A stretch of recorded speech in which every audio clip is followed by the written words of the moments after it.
nitwa J.Paul Gentil uwase mfite imyaka 38 ndubatse nubakanye na abizera Noëlla tukaba tumaze imyaka 2 twubatse. Nanje nitwa abizera Noëlla mfite imyaka 31 nkaba nubakanye na uwase J.Paul Gentil tumaze imyaka 2 twubakanye.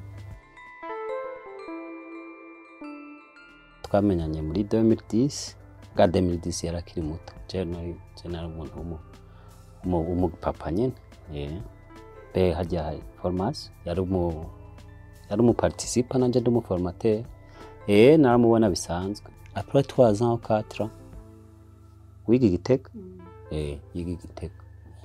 yigi Gitega turabonana mu activité nyene namwamwe hama turasubira kuburana kandi hama dusubiye kuburana twarasubiye gutorana kuri Facebook.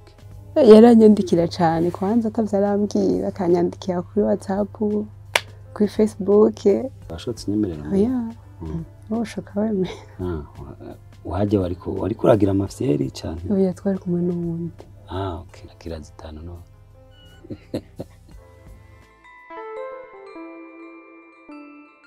Namenye ko ngendana umugera wa SIDA au mois d'août 2000. Nabimenye nipimishije ko atagahato ko ndabishaka. Apart ça nari maze kumva ibihuha byuko abavyeyi banje bishwe n'indwara ya SIDA.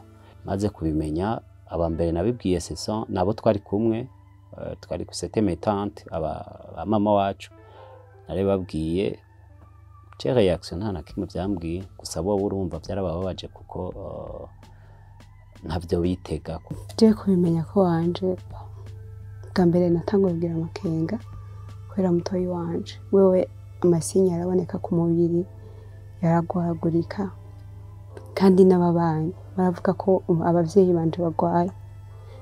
Sinakuriye muhira nakuriye kwa tante ngeze 4e primaire niho tante yabimbwira yuko ngwaye nagenda umugera nabikuye ku bavyeyi. Ntivyantangaje cyane kuko naravyikeka deja. Kubimenya c'était yari nka déclic yo kugira ngira ico mfashije muri societe.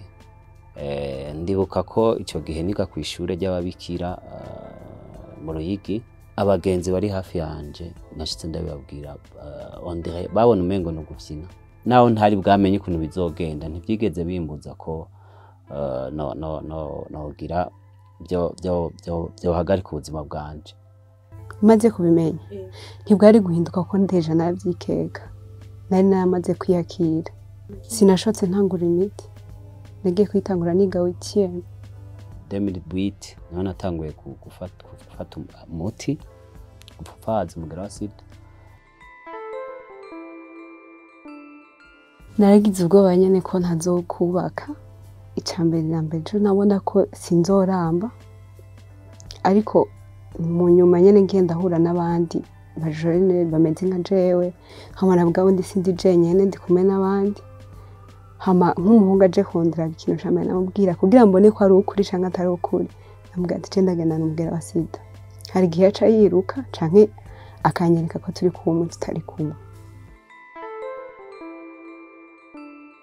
Nari nararonse n'intahe amatemanyage ya Jean Gapia nantandikiye donc kuri exemple yiwabo navuga nti ese nokora nka kujya abandi baje bariko barakora donc j'avais un exemple à suivre nico gituma ntigeze ngira réaction négative. Kino cambe no kwiyakira ukabona ko isi takuguye ko uri nk'abandi. Ica kabiri naco urakurikiza ivyo muganga yakubwiye amategeko ya muganga. Hamica gatatu no gufata umuti neza ko muganga bikubwiye. Dufise abana 5 kandi bose barakomeye nta numwe agwaye muri bo. Ikintu nishimira cyane n'abana banje kuko ndi umuvyeyi nk'abandi kandi ngendana umugera wa SIDA. Ikintu nishimira cyambere nuko ntigeze ncika intege cyo ndacishimira kandi ikindi nishimira nuko ndi mu bantu bariko barafasha cyane ugwaruka be n'abantu muri rusange basanzwe bagendana umugera wa SIDA n'abatagendana umugera wa SIDA mu bigerekeranye n'amagara yabo. Abavyeyi bagendana umugera wa SIDA ukaba waravyaye waribarutse umwana ugasanga yaranduye umugera wa SIDA, mubwize ukuri hakiri kare, kuko utamubwije ukuri hakiri kare bizomugora kuvyakira amaze gukura, bizomugora kuvyakira, kandi bimugoye kuvyakira uzoba uriko uramwicira ubuzima.